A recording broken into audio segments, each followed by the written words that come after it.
ಆಮೇಲೆ ಸರ್ ಅವಾಗಲೇ ನೀವು ಒಂದು ಪ್ರಶ್ನೆ ಕೇಳಿದ್ರಿ ಸರ್ ಕ್ಯಾಮ್ರಾಮ್ಯಾನ್ಗೆ, ಸರ್ ನಿಮ್ಮದು ಸರ್ ಈಗ ನಿಮ್ಮ ಅವ್ರು ಆ್ಯಕ್ಚುಲಿ ಹೇಳಿಲ್ಲ ಅದನ್ನು. ಒಂದು ಕ್ಯಾಮ್ರಾಮ್ಯಾನು ಡೈರೆಕ್ಟ್ ಒಂದು ಟೀಮಲ್ಲಿ ಕೆಲಸ ಮಾಡ್ತಾರೆ ಅಂದಾಗ ನಾನು ಅದಕ್ಕೆ ಸುಧನ್ ಜೊತೆ ಕೆಲಸ ಮಾಡಿ ಈಗ ನಾನು ಬೇರೆ ಕ್ಯಾಮ್ರಾಮ್ಯಾನ್ಗಳು ಅಡ್ಜಸ್ಟ್ ಆಗಲ್ಲ. ಯಾಕಂದರೆ ನಾನು ಸುಮಾರು ಜನ 55 ಸಿನಿಮಾ ಆಯಿತು ಅಂದ್ಕೊಳ್ರಿ. ಕ್ಯಾಮ್ರಾಮನ್ ನಾಳೆ ಶೂಟಿಂಗ್ ಅಂತ ಇವತ್ತು ನಮ್ಮ ಇಲ್ಲಿ ಕ್ಯಾಮ್ರಾ ಓಕೆ ನಮ್ಮ ರೈಟ್, ಅದೆಲ್ಲ ಆ್ಯಕ್ಚುಲಿ ಕೆಲಸ. ಇಲ್ಲೊಬ್ಬ ನಾಯಕ ನಟ ಏನು ಕಾಸ್ಟ್ಯೂಮ್ ಹಾಕ್ತಾನೆ, ಒಂದು ಪಕ್ಕದಲ್ಲಿ ಒಂದು ನಾಯಕ ನಟಿ ಏನು ಹಾಕ್ತಾಳೆ, ಹಿಂದ್ಗಡೆ ಯಾವುದೋ ಒಂದು ಕ್ಯಾರೆಕ್ಟರ್ ಇರುತ್ತೆ, ಅದೇನು ಬಟ್ಟೆ ಹಾಕುತ್ತೆ.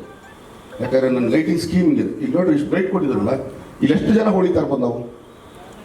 ಯಾಕಂದರೆ ಕೆಲವು ಬೆಲ್ಲಿದ್ದೀವಿ, ಕೆಲವು ಬ್ರೈಟ್ ಇರ್ತಾರೆ ನೋಡ್ರಿ, ಅದೊಂದು ಕಲರ್ ಇದೆ ಅಲ್ವಾ. ಇದೇ ಒಬ್ಬ ಕ್ಯಾಮ್ರಾಮ್ಯಾನ್ ಆಗಿದ್ರೆ ಇಷ್ಟು ಬೇಡ, ಇದಕ್ಕೊಂದು ಕಲರ್ ಮ್ಯಾಚ್ ಮಾಡೋಣ ಅಂತಿದ್ದು.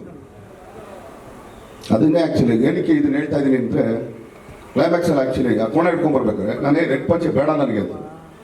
ಸುಧಾ ಇಲ್ಲ ಹಂಗಲ್ಲ, ನಾನು ಈ ಥರ ಟೋನ್ ಯೂಸ್ ಮಾಡ್ತಾ ಇದ್ದೀನಿ, ನಂಗೆ ಈ ಥರದೊಂದು ಗ್ರೇ ಬೇಕು, ಗ್ರೇ ಇದು ಈ ಸಿಂಬಲ್ ಬರುತ್ತೆ, ರೆಡ್ ಆ್ಯಕ್ಚುಲಿ ಅದೊಂದು ವೈಲೆನ್ಸ್ ತೋರಿಸುತ್ತೆ.